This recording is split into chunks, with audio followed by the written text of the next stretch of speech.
The morning started like any other, which, for a freelance graphic designer like me, Alex, by the way, meant a deeply philosophical debate with a bird. "All right, General Cluckington," I whispered, carefully scattering a handful of premium, organic, gluten-free bird seed across my slightly cracked patio stones. "Tell me, old friend, is this really the pinnacle of human existence? To meticulously color-code digital assets all day, only to emerge, blinking, into the harsh sunlight and discover that this ritual of Ovian appeasement, is the only thing truly grounding you?" General Cluckington, a particularly plump and self-important pigeon with a surprisingly regal bearing, cocked his head, blinked once, and then immediately plunged his beak into the pile of sunflower hearts. No philosophical answers, just pure, unadulterated pigeon logic. Fair enough. They eat better than I do, honestly. My breakfast was usually whatever crumbs survived the night on my desk. Theirs?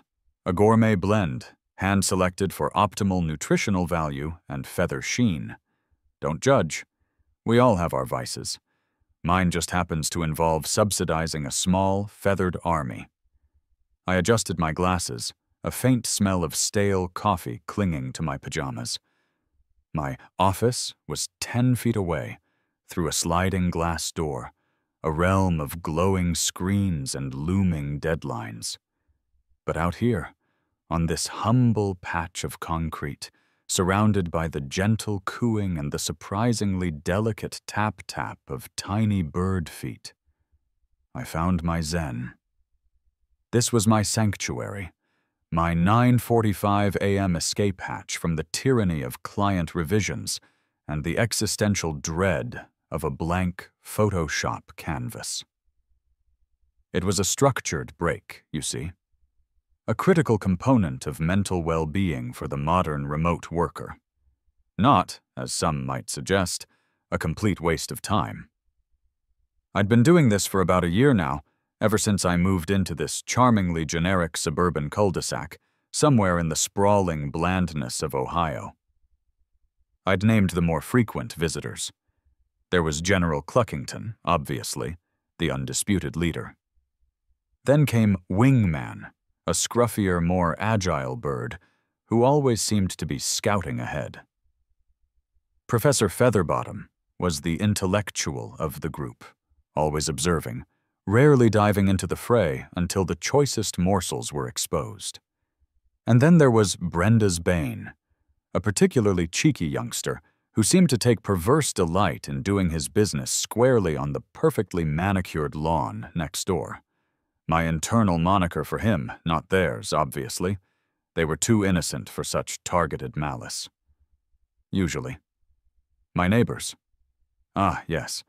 The supporting cast in the sprawling drama of my life. Most were perfectly normal, waving politely, minding their own business. Then there was Brenda. I didn't know her actual name then. To me, she was simply the Sentinel. She lived directly to my right, in a house so immaculate it practically hummed with suppressed neuroses. Her lawn was a verdant carpet, each blade of grass standing at attention. Her rose bushes were specimens of horticultural warfare, pruned with military precision. She herself was a vision of tightly wound efficiency, typically seen power walking in a pristine tracksuit, her short, sensible haircut vibrating with unspoken disapproval at the slightest imperfection in the suburban tapestry. I watched her sometimes, through the gaps in my aging wooden fence. Her movements were sharp, decisive. A fallen leaf on her driveway was an affront to cosmic order, immediately dispatched with a broom.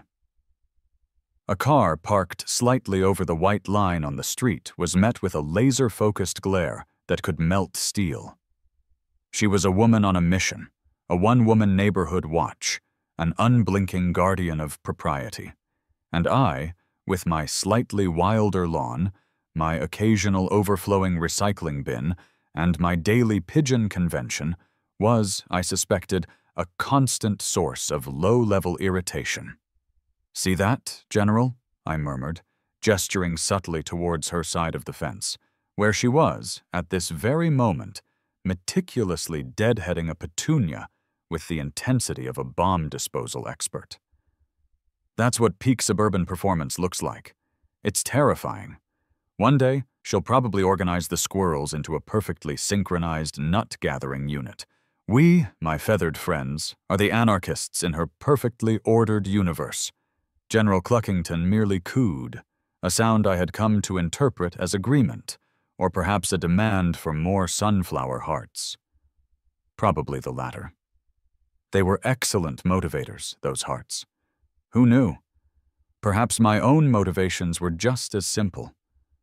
A desire for peace, a love for these unassuming creatures, and an admittedly perverse enjoyment of watching the Sentinel's perfectly composed exterior flicker with barely contained exasperation whenever one of my avian friends left a white splat on her perfectly swept patio. It was a harmless hobby, a quiet rebellion, a little bit of wildness in a world determined to be tamed. What could possibly go wrong? I mean, who reports someone for feeding pigeons? It's not exactly a high crime. Jaywalking, maybe. Public indecency, sure. But giving a few crumbs to a perfectly polite flock of city birds? That's practically a public service. They keep me company. They offer unsolicited wisdom in the form of quiet cooing. And they're surprisingly good listeners, especially when you're venting about a particularly egregious client revision. I tossed the last handful of seeds, watching the flurry of wings, the polite pecking order, the quiet satisfaction of a good meal. "All right, fellas," I said, stretching. "Back to the digital salt mines for me. You guys enjoy your brunch. Try not to annoy the Sentinel too much. Although if you happen to, accidentally, land on her perfectly manicured lawn and leave a little souvenir, I wouldn't be entirely upset." General Cluckington, perched on the fence, seemed to give me a knowing look. Or perhaps he was just eyeing the last few seeds on the ground. Either way, the message was clear. Operation Brunch was a success. Operation Annoy. The Sentinel remained a quiet, unspoken understanding between myself and my feathered confederates. Little did I know the battle lines were about to be drawn, and the polite, unspoken understanding was about to escalate into a full-blown suburban Cold War. And it would all begin, as most things do, with a conversation I absolutely did not want to have. The peace, as it often does in these tightly wound suburban ecosystems, was fleeting. It lasted exactly 3 days after my internal monologue about the Sentinel. 3 glorious days of quiet cooing, satisfactory seed scattering, and uninterrupted digital asset management. Then, the storm broke. I was mid-sip of my lukewarm coffee, contemplating the existential weight of choosing the right shade of corporate blue, when a shadow fell across my laptop screen. Not a cloud shadow. A human shadow. And a rather indignant-looking one at that. I looked up. There she was. Brenda. Only now I knew her name, because she was standing rigid as a flagpole on the other side of my low fence, hands planted firmly on her hips, her perfectly coiffed hair catching the morning sun like a furious halo. Her tracksuit, a vibrant shade of teal today, seemed to pulse with righteous indignation. This wasn't a neighborly wave. This was an intervention. "Excuse me," she practically barked, her voice sharp enough to cut through the gentle hum of my laptop fan. "Are you the one feeding these rats with wings?" I slowly lowered my coffee cup, trying to buy myself a second to process. Rats with wings? That was a new one. I preferred urban avians, or the natural, feathery counterbalance to the relentless march of human progress. But rats with wings? That felt personal. "Ma'am," I began, adopting my most soothing yet subtly sarcastic customer service voice. "These are highly distinguished avian gentlemen and ladies, and yes, we were just discussing quarterly earnings. Apparently the millet market is down, but sunflower hearts are holding strong." Her jaw tightened. "Don't you get clever with me, young man. I've seen you out here day after day, practically running a bird cafeteria. Do you have any idea what kind of vermin those things attract? The diseases? The droppings on my immaculate patio?" I glanced over at her patio, which, to be fair, was blindingly spotless. Too spotless, almost. Like a crime scene wiped clean of all evidence. "Well, ma'am, with all due respect, I've seen squirrels, sure. Maybe a rogue chipmunk, but no rats. And as for diseases, I assure you, General Cluckington has all his vaccinations up to date." "General Cluckington?" Her voice reached a new octave of incredulity. "You've named them? This is precisely my point. You're encouraging them. They're nesting in my gutters. They're pecking at my roof shingles. My property values are plummeting because of your irresponsible behavior." "Property values?" I blinked. "I think the recent interest rate hikes might have more to do with that than a few well-fed pigeons, ma'am. And as for nesting, perhaps they just appreciate a quality neighborhood with strong community values." I gestured vaguely in her direction, trying to imply that her house was the draw, not my gourmet birdseed. It was a weak play, but I was grasping at straws. It did not work. Her face, already a rather fetching shade of crimson, intensified. "I'm warning you. If you do not cease and desist with this ridiculous bird-feeding charade immediately, I will report you. To the Homeowners Association. To the city. To the EPA, for all I care. This is a menace." "A menace?" I couldn't help but let a little genuine incredulity creep into my voice. "They're pigeons, ma'am. They're basically fluffy sky Roombas. They eat spilled popcorn at the park. They pose for tourists. They're hardly an organized crime syndicate." "They are a public health hazard," she declared, her finger wagging furiously. "And I will not tolerate it. You will hear from the authorities."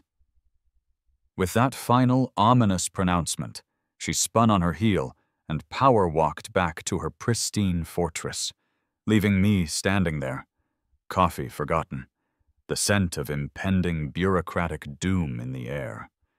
I sighed. "Well, General," I said to the empty patio, the birds having wisely vanished during the confrontation.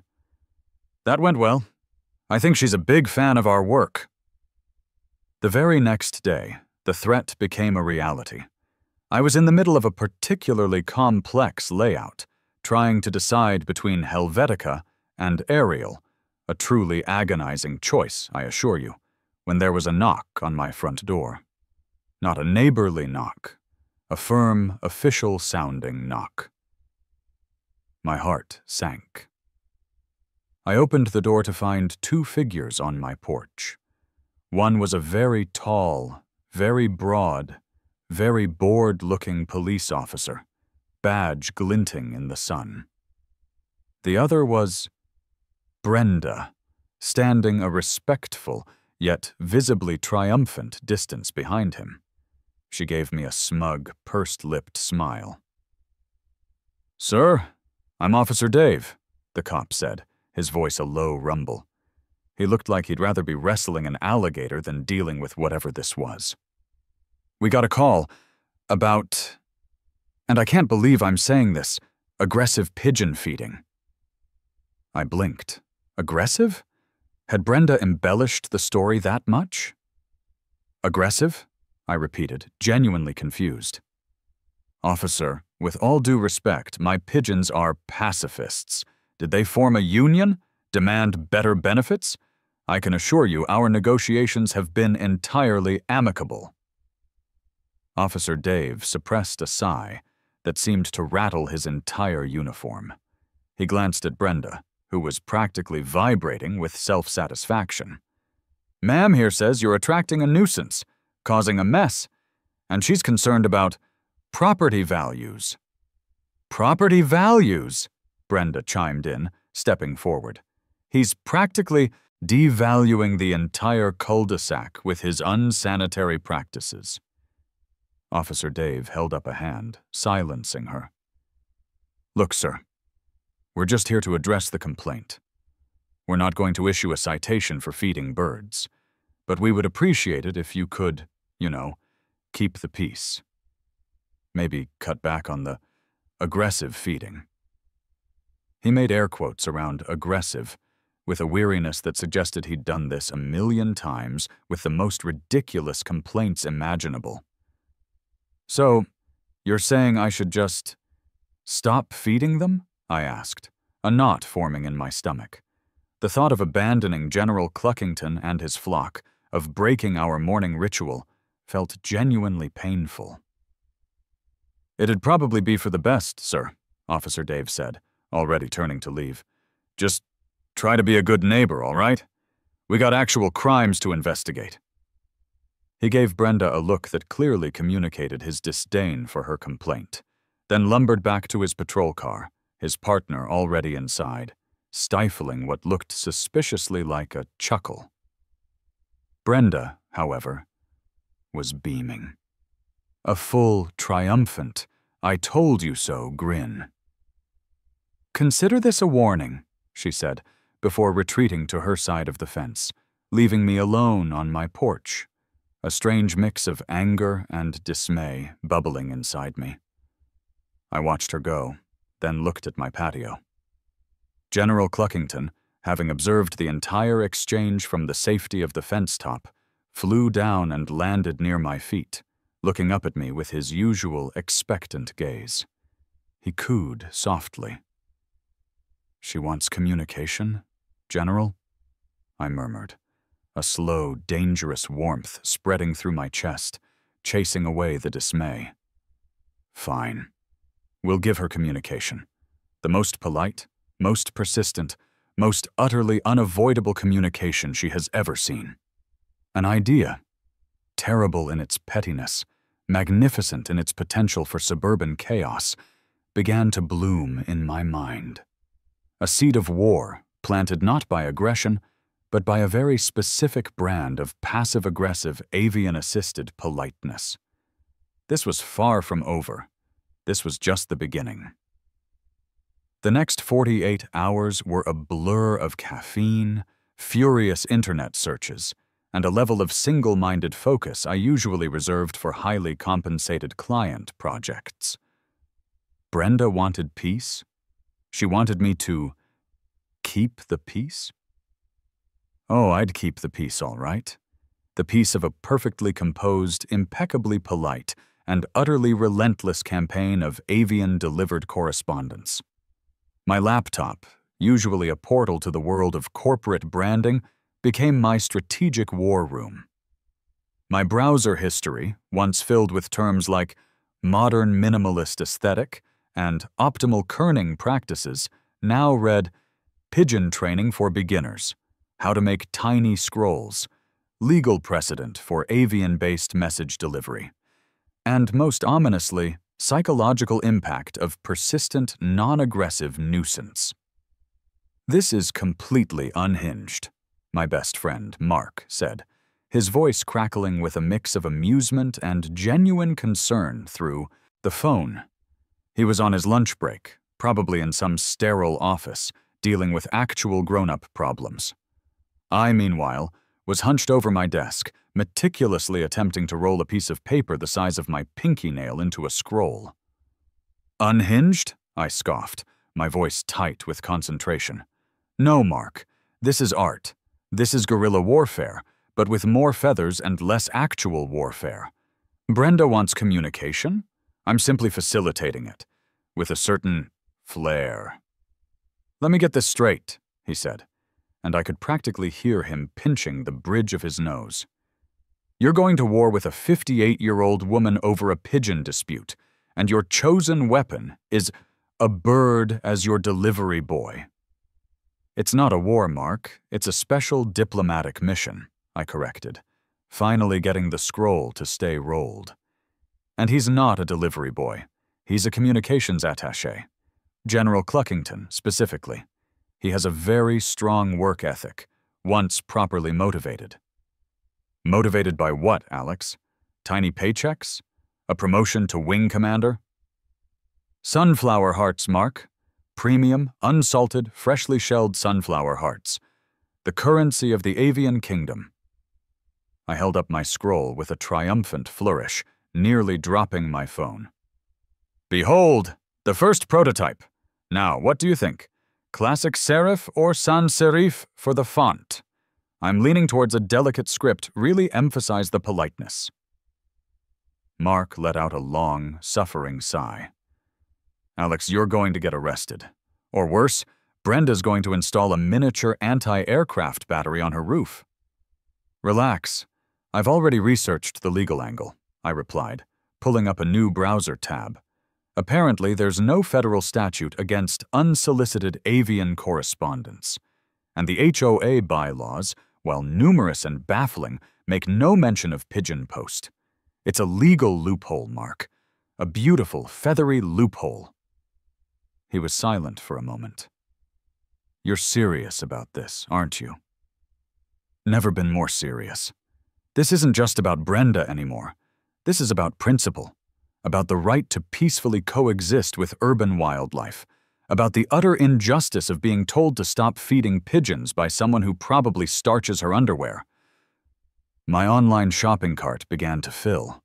Tiny plastic capsules, the kind you'd find in a gumball machine, or maybe for dispensing really small medication, seemed perfect for holding the notes.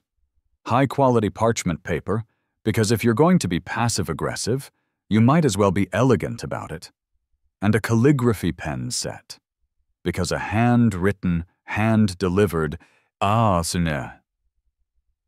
avian-born note just hits different. The first draft of the message was meticulously crafted, sitting like a precious artifact on my desk. Dear neighbor, it began in my most elegant script, wishing you a day as pleasant as the coo of a morning dove. Sincerely, a friend of the flock. A friend of the flock? Mark repeated when I read it to him later that evening. That's your pseudonym. You're going to sound like a weird bird-loving vigilante. Exactly, I said, delighted. It adds an air of mystery, a touch of the poetic. Plus, it implies a collective, rather than an individual. There's power in the flock, Mark. My days became a bizarre routine. Mornings were for client work. Afternoons were for pigeon logistics. I transformed a corner of my spare room into a makeshift communications center. It had a small desk, a magnifying glass, and an array of tiny tools for rolling, tying, and securing the micro-notes. The air often smelled faintly of parchment and ambition. I practiced rolling the tiny scrolls, trying to get them small enough to fit into the capsules without creasing, but legible enough to be read. My fingers, usually adept at manipulating a mouse and keyboard, felt clumsy. It took dozens of attempts, my wastebasket filled with crumpled miniature declarations of politeness. This is harder than it looks, General, I muttered to Cluckington, who was perched patiently on the back of my desk chair, watching me with a disconcerting intensity. You'd think elegant passive aggression would be easier to package.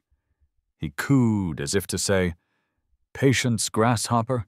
The art of annoyance is a marathon, not a sprint.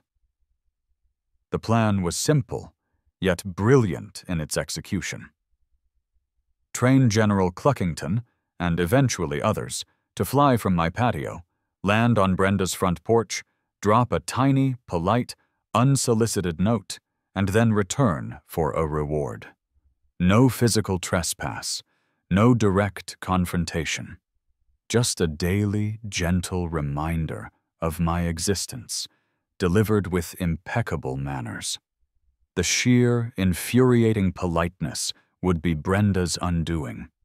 It was psychological warfare in its most refined, feathered form. And I, Alex, freelance graphic designer, and newly minted avian diplomat, was ready for battle. My feathered army was almost ready to take flight. The training montage, in real life, is less triumphant music and more frustrated grumbling. My Project Pigeon post was no exception. What looked easy in the YouTube videos, just hold out your hand, was in practice akin to teaching a cat to do calculus. With wings. My initial approach was predictably naive. I'd read about positive reinforcement. I had the premium sunflower hearts. I even had a clicker. "Okay, General," I'd announced on the patio, holding up a tiny empty capsule tied to a length of dental floss. "Your mission, should you choose to accept it, is to take this all the way to Brenda's porch, drop it, and return. Simple, right?" General Cluckington, unimpressed, immediately tried to eat the capsule. When that proved impossible, he gave me a look that clearly communicated, "You want me to carry this? What am I, a bellhop? Where's the food?" The first week was a disaster. I tried attaching the capsule to his leg with a small, lightweight band, the kind used for actual racing pigeons. He spent 10 minutes trying to peck it off, then flew to the tallest tree in the yard and glared at me. "No, no, General, that's not the target!" I yelled, waving my arms like a madman as he, on another attempt, flew to the wrong house, landed on Mrs. Henderson's porch, and then just sat there looking confused. Mrs. Henderson, a sweet elderly woman who always offered me cookies, came out, found the capsule, and brought it over, looking utterly bewildered. "Alex, dear," she'd said, "did you lose your tiny package?" Yes, Mrs. Henderson. Just a new type of bird feeder," I stammered, my face burning. My clandestine operation was already compromised. The problem, I quickly learned, wasn't teaching him to fly. It was teaching him where to fly, what to carry, and how to gently deposit his cargo. Pigeons are creatures of habit, and their habits usually involve eating, perching, and occasionally pooping with extreme prejudice. Targeted message delivery was not in their natural repertoire. I spent hours observing General Cluckington and his most promising recruits. Wingman, despite his name, was a terrible student, easily distracted by a stray leaf. Professor Featherbottom, while intelligent, seemed to view the whole exercise as beneath him. Brenda's bane, surprisingly, showed a mischievous spark. The breakthrough came when I realized the birds weren't understanding the drop command. They needed a clear visual cue for the delivery spot. So I walked over to Brenda's front porch, when she wasn't home, obviously, and placed a small, innocuous-looking decorative rock near her doormat. This would be the target. The bullseye. The ground zero for polite psychological warfare. I started small. I'd toss a seed onto my patio, and when General Cluckington landed, I'd click and reward him. Then I'd move the seed a foot closer to the fence. Click. Reward. Gradually, agonizingly, I extended the range. From my patio, over the fence, to a spot on the grass next door, then to the edge of Brenda's driveway, then slowly, incrementally, to the rock on her porch. The first time General Cluckington landed precisely on the rock, without a seed already there, I nearly wept. "Yes, good bird! That's it! That's the spot!" I yelled, tossing him a handful of his beloved sunflower hearts. He looked at me, puffed out his chest, and began to devour them with the self-satisfied air of a CEO after a successful merger.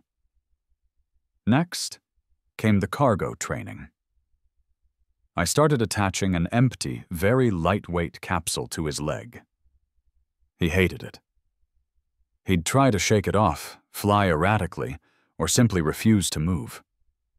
So I started attaching it before the training flight, letting him get used to the sensation. Then, when he landed on the target, I'd immediately remove the capsule and give him a reward. The association slowly formed. Capsule O flight equals target equals delicious seeds. The final piece was the drop command. This was tricky. Pigeons don't really drop things on command. They land, then they do whatever pigeons do. So I modified the capsules. Instead of completely sealed, I designed a tiny spring-loaded mechanism that would release the scroll when it hit the ground. It was rudimentary, involving a tiny piece of fishing line and a cleverly placed notch. But it worked. The bird just had to land, and gravity, with a little spring assistance, would do the rest. After weeks of trial and error, of endless repetition, of frustrated sighs and triumphant fist pumps, the big day arrived. I had refined my technique.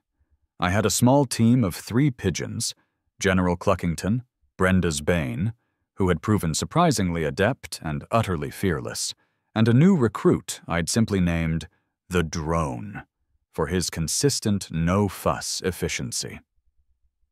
I carefully rolled the first truly official note. It read, "Dear neighbor, wishing you a day as pleasant as the coo of a morning dove.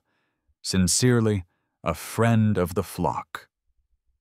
I slipped it into a capsule, secured it to General Cluckington's leg, and carried him to the patio. The morning was clear, the air still. A perfect day for a diplomatic mission. "All right, General," I whispered, giving him a dramatic, Patton-esque speech. "This is it. Our first true deployment. Remember your training. Stay focused. Deliver the message. And for the love of all that is holy, don't poop on her head. Not yet, anyway." With a triumphant toss, I launched him. He soared through the air, a small gray arrow of destiny. My heart pounded in my chest. I grabbed my binoculars and trained them on Brenda's porch. General Cluckington flew a perfect arc, landed precisely on the decorative rock, and paused. There was a tiny thunk as the capsule released its scroll. He pecked at it once, as if to confirm delivery, then took off, flying straight back to me, landing on my outstretched arm with a triumphant flutter. I immediately unclipped the empty capsule and poured a generous handful of sunflower hearts into my palm. He gobbled them down with gusto. "We have liftoff," I whispered, a wide, delirious grin spreading across my face. The war, a war of politeness and feathered espionage, had officially begun. And Brenda, still blissfully unaware, was about to receive her first, beautifully passive-aggressive communique. My binoculars were practically glued to my eyes. Brenda's front door opened. She stepped out, coffee mug in hand, to fetch her newspaper. She walked past the doormat, past the decorative rock, then paused. Her head tilted. She looked back. Her eyes, I imagined, narrowed. She bent down, a cautious expression on her face, like a bomb squad tech approaching an unknown device. She picked up the tiny rolled scroll. She unrolled it. Her lips moved, silently reading. Then, slowly, her head snapped up. She scanned the horizon, her eyes darting left, then right, then up. She looked like a conspiracy theorist who'd just found the definitive proof of alien visitation in her own backyard. But she saw nothing. Just my house, looking perfectly innocent. I ducked back, behind the fence, stifling a laugh. Pure gold. The daily notes began. And with each one, Brenda's frustration became more palpable, more visible. The first few days, she simply snatched the notes, crumpled them, and stormed inside. Then, she started leaving them on the porch, as if to say, "I refuse to acknowledge this absurd communication. I simply trained the pigeons to drop a fresh note right next to the crumpled one the next morning." It was a subtle, yet devastating escalation. The notes, too, became slightly more absurd, yet unfailingly polite. Dear neighbor, just a friendly reminder that every day is a gift, especially Thursdays. Best wishes, a friend of the flock. Or, P.S. I noticed your azaleas are looking particularly vibrant today. Truly a credit to your dedication.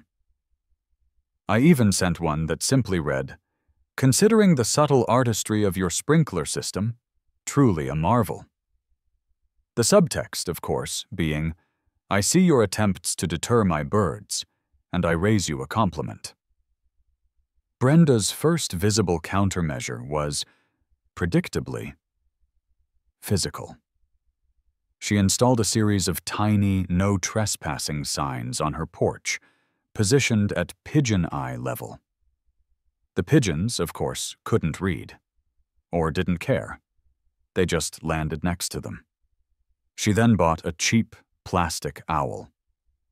General Cluckington flew directly over it, performed a perfect drop, and returned, looking utterly unbothered. The owl just sat there, judging the world with its unblinking plastic eyes. I knew, however, that I needed to scale up.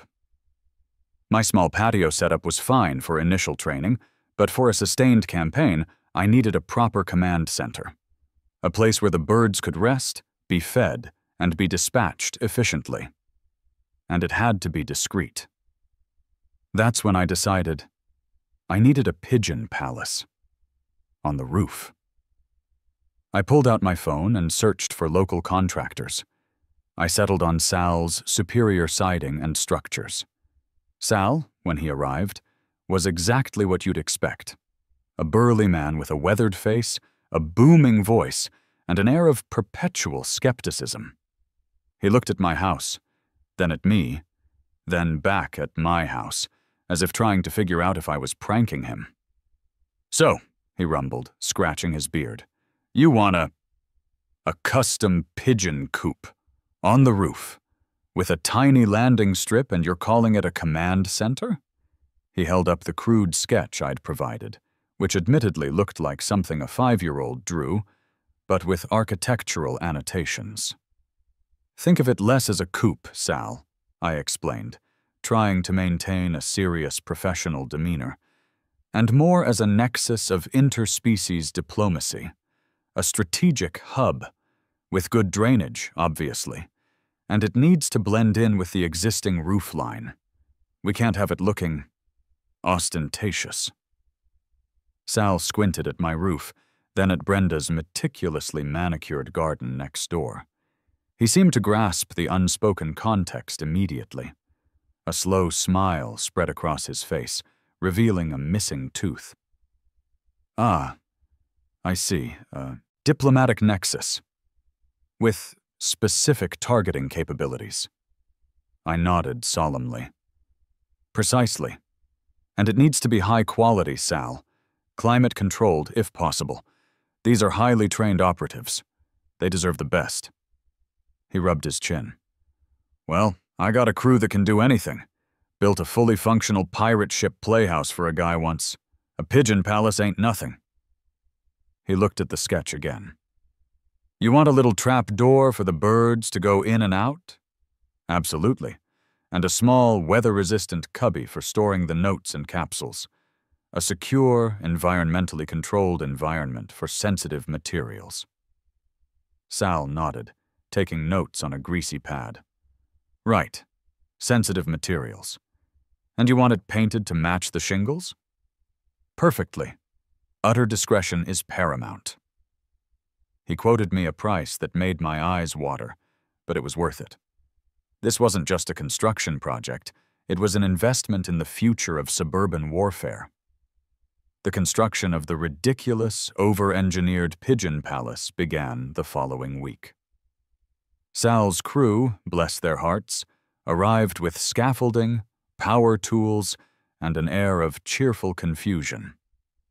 They worked efficiently, but the presence of burly men on my roof, hammering and sawing, was a glaring beacon of activity in our normally quiet cul-de-sac. Brenda, of course, noticed immediately.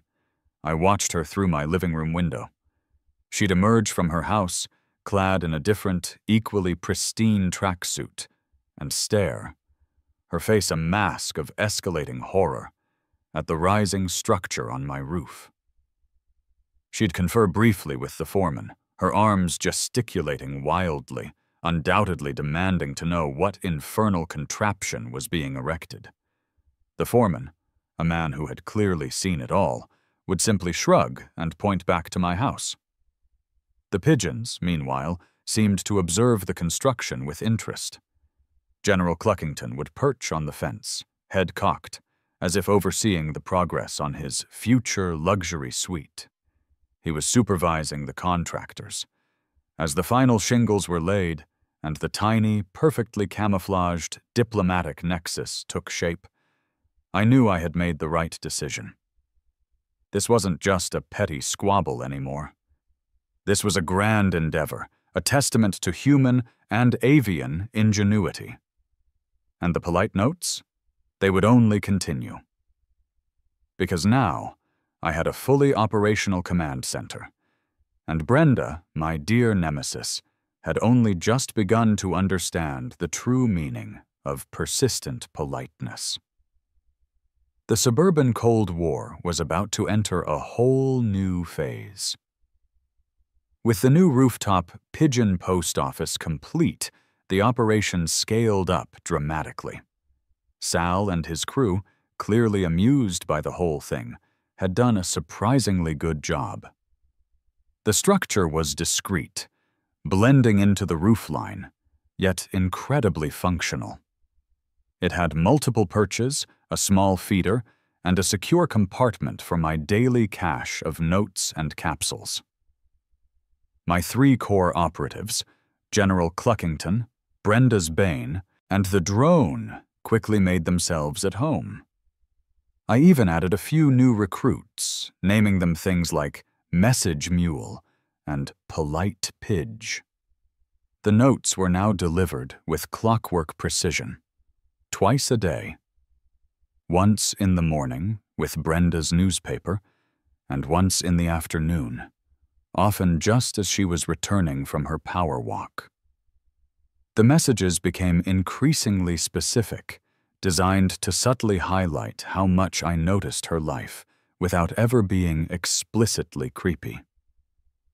Dear neighbor, one read, I noticed your recycling bin was out early this morning, a true testament to your organizational skills. Wishing you a truly splendid Tuesday. Warmly, a friend of the flock. Another. The gentle tinkling of your wind chimes adds such a charming touch to the neighborhood ambiance. May your evening be as harmonious. Cordially, a friend of the flock. Brenda's reactions were a daily source of entertainment. She tried everything. First, she bought an industrial-strength leaf blower and, for a full week, would blast her porch every few hours, hoping to dislodge any potential avian visitors. The pigeons, being masters of aerodynamics, just found it mildly irritating. They'd circle a bit, then land. Then came the high-frequency sound emitter. I could hear it, a faint, annoying whine sometimes. It seemed to annoy my own dogs, who then proceeded to bark at her house for an hour, but the pigeons? They simply ignored it. General Cluckington actually perched on the emitter itself once, clearly enjoying the vibrating massage. Her most aggressive counteroffensive involved a motion-activated sprinkler system, installed specifically to deter anything from landing on her porch. This was a genuine challenge. My pigeons were smart, but they weren't waterproof. So I innovated. I started training them for flyby drops. They would swoop low, release the capsule just before the water jets activated, and then peel away like tiny feathered fighter pilots. Brenda would come out to find the note, soaked, but still perfectly legible, lying just outside the spray zone. The futility of her efforts was becoming profoundly hilarious. The notes, far from deterring her, seemed to fuel her rage. And then, for the second time, the authorities became involved. I was in my pigeon post office, meticulously crafting a note about the pleasing symmetry of her freshly mowed lawn, when I heard the distinct sound of a police siren. It wasn't loud, just a quiet whoop-whoop that ended abruptly. My heart sank. This time, Brenda probably had a fully documented dossier. I went to my front door. Standing there were Officer Dave, looking even more world-weary than before, and a younger, sharply dressed female officer who was trying very, very hard to maintain a professional demeanor, but whose eyes glinted with barely suppressed amusement. Brenda, of course, was standing a little distance away, holding a Ziploc bag full of tiny, rolled notes. "Alex, good morning," Officer Dave said, his voice a gravelly monotone. "We meet again. This is Officer Maria Sanchez." Officer Sanchez nodded, a hint of a smile playing on her lips. "Mr. Petrov, ma'am here says you're engaging in a campaign of avian harassment." She gestured to the Ziploc bag. Brenda stepped forward, thrusting the bag at them. "He's harassing me, with politeness. Look at these. Wishing you a magnificent Wednesday. May your day be filled with joy. It's maddening, and it's those filthy birds." Officer Dave took the bag, peering at the tiny scrolls. He pulled one out with surprisingly delicate fingers, his brow furrowed as he read it aloud. "P.S. I hope your hydrangeas are thriving." "Is this all of them, ma'am?" "Yes," Brenda shrieked. "Dozens, every single day.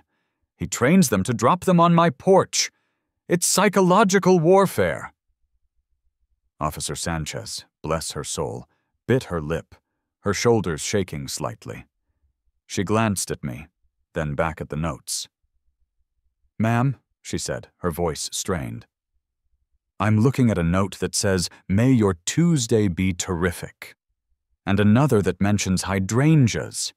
With all due respect, there's no law against being aggressively pleasant." "But it's unsolicited," Brenda insisted, practically stamping her foot. "And it's from a bird, a pigeon. It's a health hazard.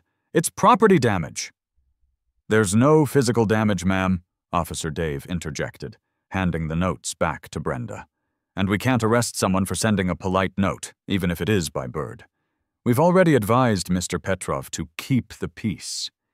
This is honestly sounding more like an HOA matter." He gave me a knowing look. "Isn't there something about neighborly disputes in the bylaws?" Brenda's face, already red, turned a deeper shade of puce. "The HOA is useless. They're all in league with him." Officer Sanchez managed to compose herself. "Ma'am, our hands are tied here. We understand your frustration, but there's no criminal activity occurring. We suggest you take this up with your homeowners association directly." They turned to leave, Officer Dave giving me another weary but understanding glance.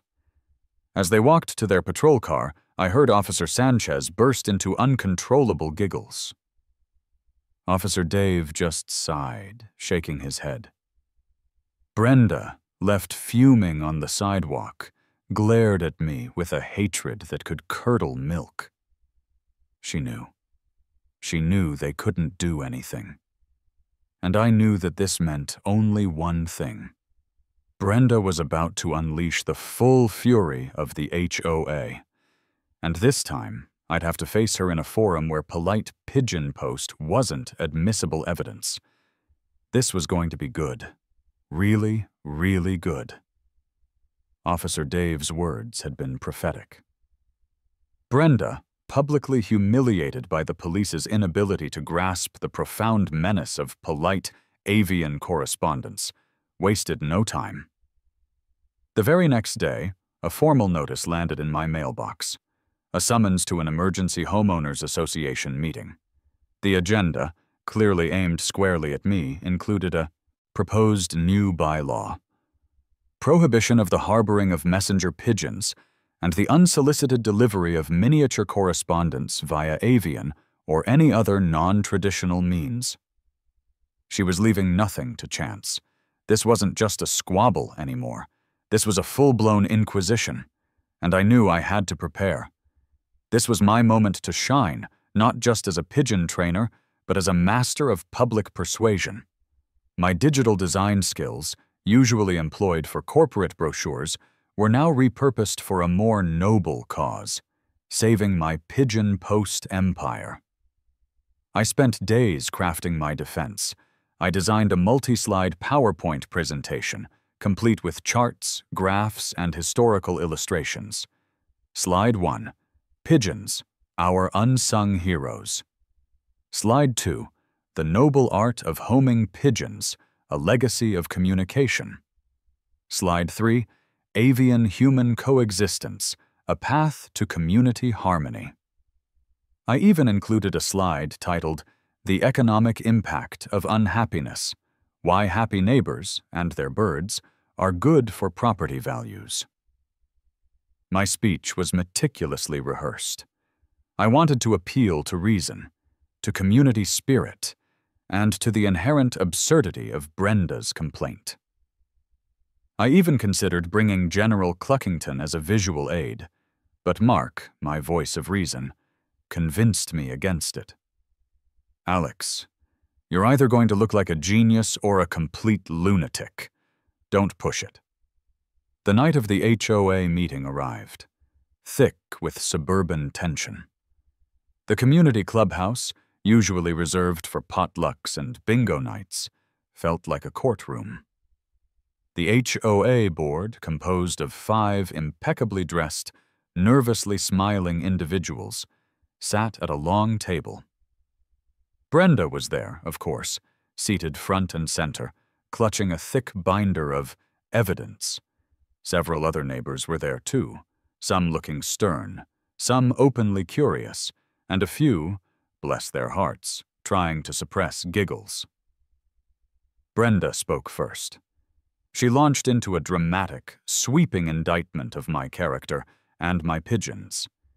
She painted me as a menace to society, a purveyor of disease, a devaluer of property, and, worst of all, an architect of passive-aggressive postal harassment.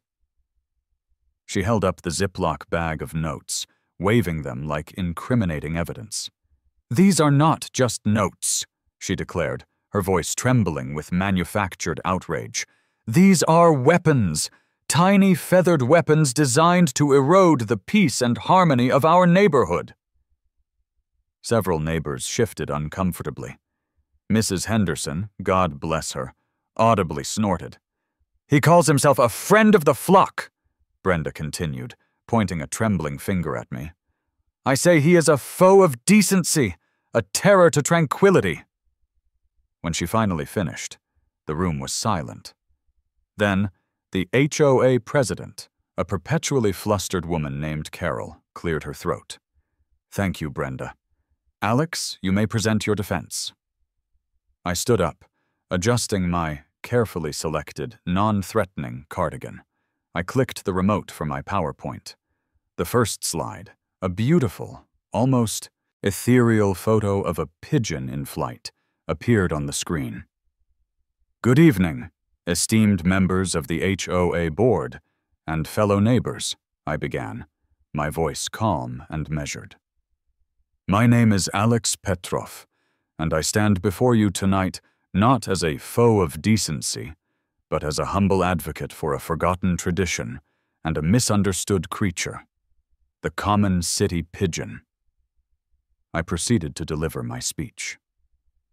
I spoke of the historical significance of carrier pigeons, tracing their use from ancient Egypt to wartime heroes. I showed slides of charming Victorian pigeon coops. I presented statistics, mostly made up, but presented with absolute conviction, about the minimal health risks posed by well-maintained pigeons. And as for the notes, I continued, gesturing to Brenda's Ziploc bag, I concede that my methods of communication were unconventional. But I ask you, what was the content of these messages? Were they threatening? Were they vulgar? No. They were, in fact, relentlessly polite. They wished Brenda a magnificent Wednesday. They complimented her hydrangeas. They sought to spread a little unexpected cheer in our sometimes too serious world. I looked out at the room. Some faces were softening. Mrs. Henderson was nodding vigorously. Even some of the board members looked less stern. I believe, I concluded, that what Brenda perceives as harassment is, in fact, simply a desire for connection. Perhaps my methods were misguided, but my intentions were pure. To foster a sense of community.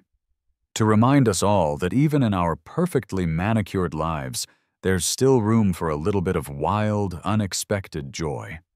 And frankly, I added, with a twinkle in my eye, the entertainment value alone has probably increased property values. A few chuckles rippled through the room. Then, the floor opened for questions. One neighbor, Mr. Harrison, spoke up. Honestly, Brenda, it's the most interesting thing to happen on this street since the Andersons got that inflatable flamingo, and those notes are pretty funny, I'll admit. Another neighbor, a young mother, added, My kids actually loved it. They thought it was like a real-life fairy tale, getting notes from birds. Brenda interjected. But the droppings, the sheer unsanitary nature of it all. Brenda, Carol, the HOA president, said, Alex has shown us pictures of his pigeon post office.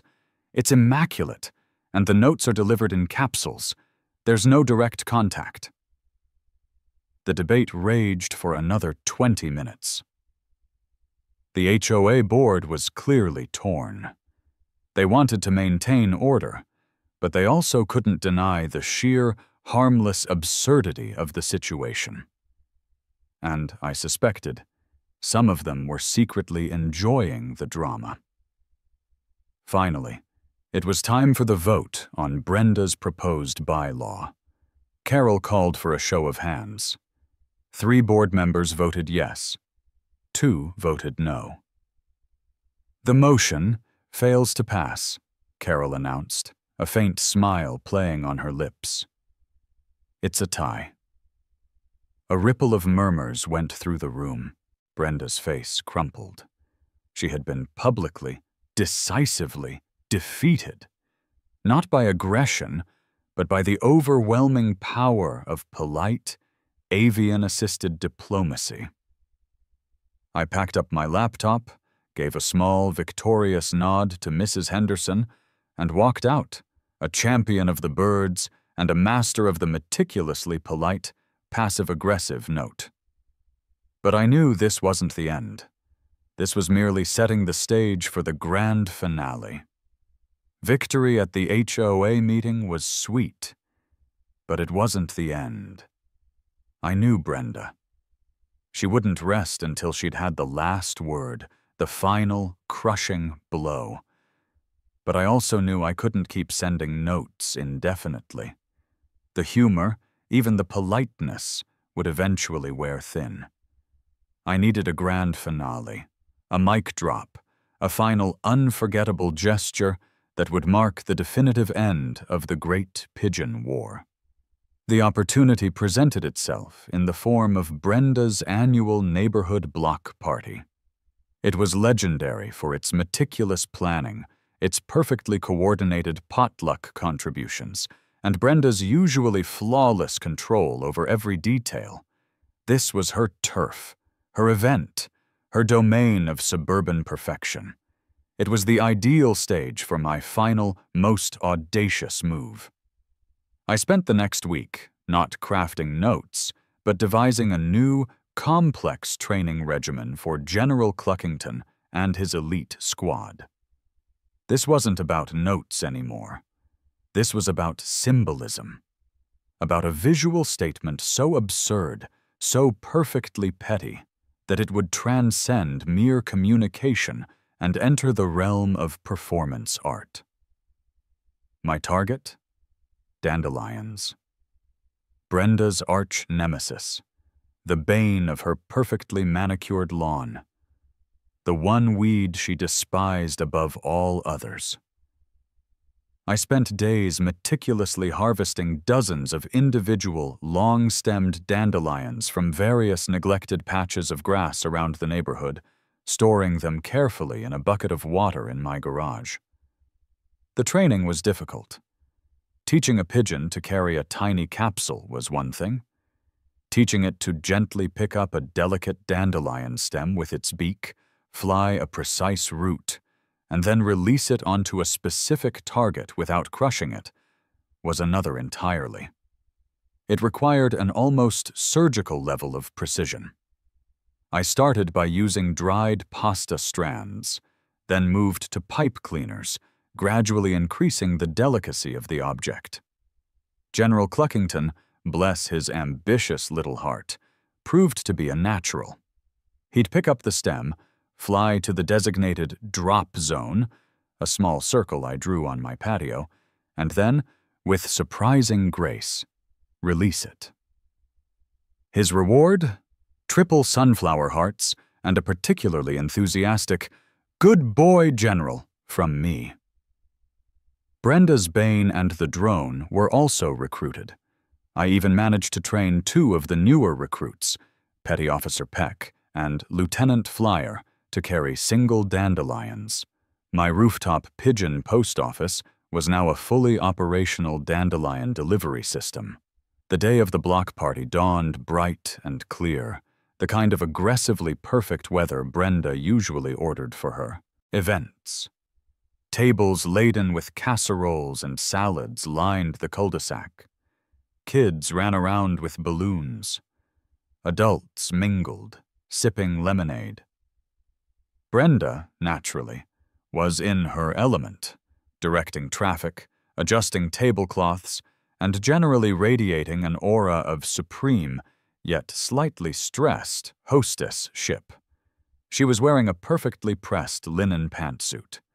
I observed from my patio, sipping my own lemonade, a nervous excitement buzzing in my veins. General Cluckington was preening in the command center, looking utterly magnificent. His squad was ready. As the afternoon wore on, Brenda gathered everyone for what I knew would be her annual, self-important, "Thank you for being such wonderful neighbors. And isn't our community just the best when we all pull together and conform to my unspoken rules" speech. She stood on a small decorative step, clutching a microphone that looked far too large for her. "And finally," she announced, beaming at her assembled subjects, "I just want to say how truly blessed I feel to live in such a harmonious, respectful neighborhood." This was it. My cue. I gave a small, discreet signal towards the rooftop. From the unseen depths of my pigeon post office, a flurry of gray wings erupted. General Cluckington, leading the charge, soared majestically into the sky. A single bright yellow dandelion clutched delicately in his beak. He was followed by Brenda's Bane. The drone, Petty Officer Peck, and Lieutenant Flyer, each carrying their own floral cargo. The neighborhood, engrossed in Brenda's speech, didn't notice at first. Then a gasp. Then a ripple of quiet murmurs. The pigeons descended. But they didn't attack. They didn't poop. In a display of aerial precision that would have made a drone pilot weep with envy, each pigeon flew down and, with painstaking grace, gently placed a single, long-stemmed dandelion at the feet of every single guest at the block party. Every guest, that is, except Brenda, as General Cluckington, with a final flourish, dropped his dandelion at Mrs. Henderson's feet. A perfect, polite circle of bright yellow weeds began to form around Brenda. She was left standing in the center of it all, in her pristine linen suit, clutching her microphone, surrounded by dozens of her most hated weeds. She looked like a queen whose throne had just been ringed by tiny yellow saboteurs. There was a moment of stunned silence. No one spoke. No one moved. Everyone just stared at Brenda, then at the dandelions, then at me, standing innocently on my patio. Then a ripple of laughter began. It started softly, a few nervous chuckles, then grew into a wave of full-blown, joyous hilarity. It wasn't malicious laughter. It was the laughter of pure, unadulterated absurdity. It was so utterly, brilliantly petty that no one could be genuinely angry. It was performance art. Brenda, in the center of her dandelion ring, her face a mask of utter disbelief, then utter defeat, stood speechless. Her mouth opened, then closed. She looked around, searching for a culprit, but all she saw were laughing faces and innocent-looking birds flying away. I raised my lemonade glass in a silent, triumphant toast to General Cluckington, who was already back on my roof, preening with the satisfaction of a mission expertly accomplished. The war was over. And the dandelions, the symbol of everything Brenda despised, were the unlikely heralds of a strange, hilarious peace. My pigeons, my messengers of politeness, had delivered the final, most indelible message of all. And Brenda, for once, had no words. The days following the great dandelion drop were, to put it mildly, unnervingly quiet. The kind of quiet that makes you wonder if you've somehow entered a parallel dimension where all sound has been politely, yet firmly, asked to leave. No notes were sent, no angry glares from Brenda. My pigeon post office was dormant, its tiny trap door closed. The war was over, and I, the victorious general, felt a strange, unsettling sense of emptiness. The project that had consumed my life, that had given it a bizarre, exhilarating purpose beyond client revisions, was done. I sat on my patio, the same patio where this whole absurd saga had begun, sipping a lukewarm coffee. General Cluckington perched on the fence, looking at me with his usual expectant gaze. He seemed to sense the change, the lack of immediate purpose. No capsule, no dandelion, just silence. "What now, General?" I murmured, feeling a strange mix of triumph and melancholy. Was it all worth it? The weeks of training, the contractor's bill, the near arrests? Just to make a point about a few sunflower hearts? He cooed, a soft, questioning sound. I called Mark. "It's done," I told him, trying to sound triumphant, but failing. "The dandelions were epic, dude," he said, his voice brimming with admiration. "Everyone's talking about it. Mrs. Henderson posted a picture of her dandelion on the neighborhood Facebook group, called it a charming gesture. You're a legend, Alex. A petty, bird-brained legend." "Yeah, I guess," I mumbled. "But what now? I miss the planning, the strategy, the rush of a successful delivery." "You miss annoying Brenda," Mark corrected. "Maybe," I admitted. "But it's more than that. It was a creative outlet, a challenge, something that wasn't just another logo design." I looked over at Brenda's house. Her lawn was still immaculate, but she hadn't been seen power walking. Her windows were mostly shuttered. She seemed smaller, defeated. And to my utter surprise, I felt a faint, unwelcome pang of guilt. Had I gone too far? Had the pursuit of petty vengeance actually robbed me of something valuable? The simple, quiet joy of feeding pigeons, perhaps. Then, a knock on my door. Not a police knock. A more robust, industrial kind of knock. It was Sal, the contractor.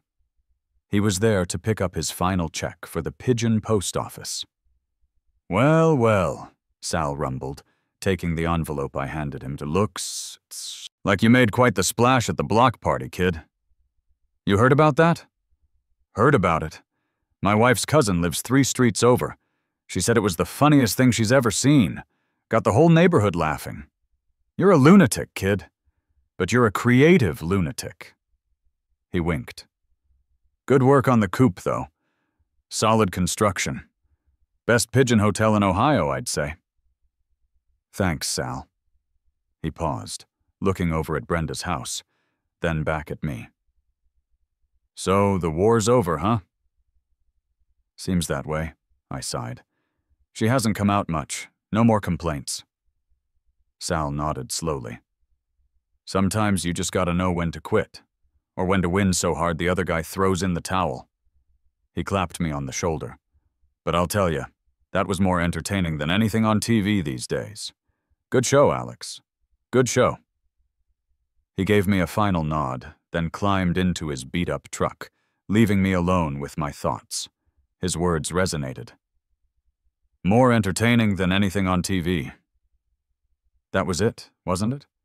This whole saga had been my own personal reality show, a self-produced drama that had pulled me out of the mundane. The pigeons weren't just birds. They were my cast. Brenda wasn't just a neighbor. She was the perfect antagonist. And the notes, the dandelions, they were the plot points, the comedic beats, the climactic moments. I looked at General Cluckington again. He was still waiting, patiently. He was more than just a bird.